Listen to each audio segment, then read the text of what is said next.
একদিন ছুটি হবে, অনেক দূরে যাব। এটা আমরা ছোটবেলা থেকে অনেক শুনেছি।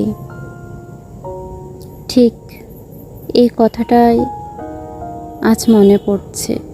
কেন জানেন?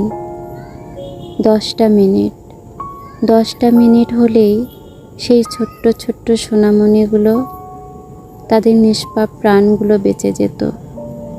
তারা এই ছুটির জন্য অপেক্ষা করছিল। এই ছুটিটুকু হলেই তারা তাদের নিজের গন্তব্যে পৌঁছাতো, তাদের বাবা মার কোলে তারা চলে যেত, কিন্তু যেতে পারল না। শুধু 10টা মিনিট।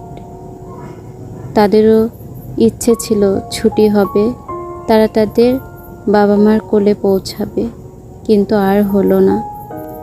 কিন্তু কথাটা রয়েই গেল, একদিন ছুটি হবে, মানে সে দিনটায় ছুটি হবে। কিন্তু ছুটি হলো, তারা থাকলো না, তারা অনেক দূরে চলে গেল।